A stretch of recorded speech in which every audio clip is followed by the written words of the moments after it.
Welcome back to my channel Alambagh fittings guidelines. आज हम दिखाएंगे कि डीटीबी 6 फुट भाल्व का लीकेज होता है तो इसका कॉज क्या है, क्यों लीकेज होता है और कहाँ पे ये डेब्रिस होता है या आयरन होता है, उसको क्लीन करना है, कैसे इसको निकालना है। तो हम पूरा दिखाएंगे। सबको रिक्वेस्ट है कि वीडियो को लास्ट अवधि फॉलो करें तो आप भी कर सकते हैं ये रिपेयर। तो इसका ये 6 पोर्ट भाल्व है। ये ब्लैक कलर का जो भी दिख रहा है आउटलेट, 6 आउटलेट, तो ये 6 पोर्ट भाल्व। और राइट साइड में, लेफ्ट साइड में है आपका इनलेट। ये इनलेट इसका 3 पोर्ट होता है, आउटलेट इसका हाफ इंच का होता है।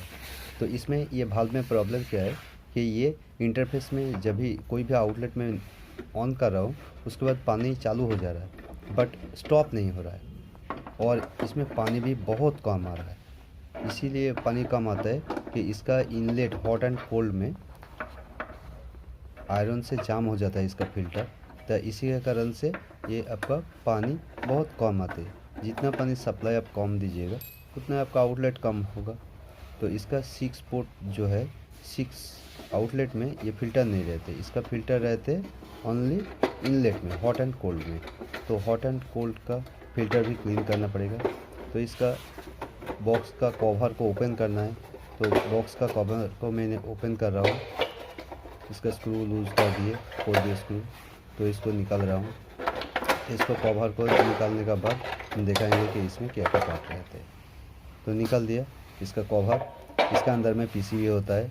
लेफ्ट साइड में जो ब्रास का दिख रहा है ये थर्मोस्टेटिक भाल्व है, ये मिक्सिंग भाल्व है, ये थर्मोस्टेटिक भी है। और ये ब्लैक कलर का जो 6 आउटलेट दिख रहा है प्लास्टिक का, तो ये सभी आउटलेट है। और आउटलेट का हेड में एक एक सोलिनॉइड भाल्व रहते हैं। जो वायर दिख रहा है रेड एंड येलो, तो ये सोलिनॉइड भाल्व है। और उसका पीछे में जो है बड़ा पीसीबी है। तो ये सोलिनॉइड भाल्व में क्या होता है, लीकेज का एक ही कारण होता है। सबसे ज़्यादा प्रॉब्लम जो होता है तो आपका ये सोलिनॉइड भाल्व का भाल्व ब्लॉक हो जाता है, जाम हो जाता है आयरन का कारण से। और इसका अंदर में एक डायाफ्राम वॉशर है, तो ये डायाफ्राम वॉशर भी ब्लॉक हो जाता है। तो इसीलिए आपका आउटलेट, जो भी आउटलेट आप यूज़ कीजिएगा, तो एक बार स्टार्ट करने के बाद ब्लॉक हो जाता है, तो वो पानी लीकेज करना स्टार्ट हो जाता है। तो इसलिए करना क्या है हमको, तो खोल के सभी सोलिनॉइड भाल्व और इसका अंदर में एक डायाफ्राम वॉशर रहते हैं, सबको क्लीन करना है। ओपन करने का बाद उसका प्लांजर, सोलिनॉइड भाल्व का प्लांजर और आपका डायाफ्राम को हार्पिक देके क्लीन करना है। तो इसको एक एक खोल के हम क्लीन करेंगे। तो मैंने ये सोलिनॉइड भाल्व हम एक निकालेंगे। तो सोलिनॉइड भाल्व निकालने के बाद हम दिखाएंगे एक एक करके कि इसको क्लीन कैसे कर सकते हैं और निकलते कैसे हैं ये। क्योंकि ये पूरा इलेक्ट्रॉनिक भाल्व है, ये मैनुअल भाल्व नहीं है, ये सोलिनॉइड भाल्व है। देखिए ये 6 सोलिनॉइड भाल्व है। तो 6 सोलिनॉइड भाल्व को एक एक करके क्लीन करना पड़ेगा, हार्पिक दे के क्लीन करके उसके बाद इसको फिटिंग करना है।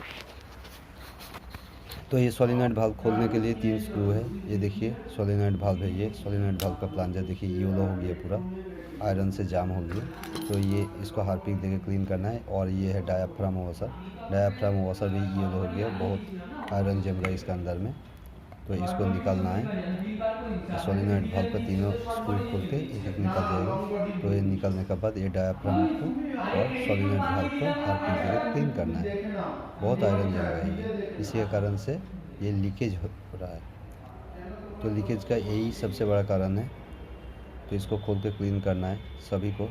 6 आउटलेट जो है, 6 आउटलेट या 3 आउटलेट या 2 आउटलेट, जो भी डीटीबी भाल्व है एक ही जैसा है। तो इसको खोल के क्लीन करना पड़ेगा। तो हम एक सोलिनॉइड भाल्व निकाल लिए, तो एक सोलिनॉइड भाल्व को हम क्लीन कर लेंगे और सबको एक एक करके क्लीन करके हम सबको फिटिंग करेंगे। तो मैंने निकाल लिया ये आउटलेट जो पार्ट है। तो आउटलेट को देखिए ये जाम कितना हो गया, ये इनलेट में पूरा आयरन से ब्लॉक हो गया। इसके कारण से हम बोल रहे थे कि इसमें पानी भी कम आ रहा है। तो इसका कॉज यही है कि फ़िल्टर पूरा ब्लॉक हो गया, दोनों हॉट एंड कोल्ड का। तो हार्पिक लेके मैंने हार्पिक में डाल दिए फ़िल्टर को। और कितना कचरा है इसमें देखिए, इसीलिए पानी कम आता है। इसका कारण, पानी कम आने का एक ही कारण है कि इसका फ़िल्टर ब्लॉक हो जाता है। तो मैंने हर फ़िल्टर के क्लीन कर लिए, क्लीन करके इसका फ़िल्टर को वापस फिटिंग कर दिए। फिटिंग करने के बाद ये 6 आउटलेट का जो सोलेनॉइड वाल्व है, इसको सब एक एक करके क्लीन मैंने कर दिए। क्लीन करने के बाद ये देखिए सीलिंग में इसका स्पेस बहुत कम है, तो इसको फिर फिटिंग करना पड़ेगा। तो इसका कवर को हमको पहले सेट करना पड़ेगा। तो ये सब आउटलेट है, ये आउटलेट को इसके साथ जोड़ना है। इसमें क्लैंप है, और क्लैंप दे के इसको सेटिंग करना होता है। तो इसका क्लैंप दे के सबको हम सेटिंग कर लिए। करने के बाद इसका कवर भी हम लगा दिया। कवर लगाने के बाद इसको हम वापस स्टार्ट करके देखेंगे कि और क्या प्रॉब्लम आ रहा है। तो इनलेट में हम पानी भी चालू कर दिया। पानी चालू करने के बाद अभी हम देखेंगे कि इसमें और कोई प्रॉब्लम आ रहा है क्या, क्योंकि ये इलेक्ट्रॉनिक वाल्व है। ये बहुत ध्यान से देखना पड़ेगा, क्योंकि पानी लीकेज ना हो। पानी लीकेज होगा तो पीछे भी शॉर्ट हो जाएगा। मैंने चला दिया, देखिए अभी पानी आ रहा है, बहुत अच्छा पानी आ रहा है, बहुत अच्छा पानी आ रहा है। पानी का प्रेशर भी सही है। स्पाउट चल रहा है, देखिए कितना प्रेशर है। और स्पाउट चलाने के बाद तो आपके शावर में प्रेशर कम हो ही जाएगा, क्योंकि स्पाउट का फ्लो रेट बहुत होता है। तो ये देखिए शावर में पानी आ रहा है। तो मैंने देखिए सभी को चला दिया था। अभी स्टॉप कर दिया मैंने। स्टॉप करने के बाद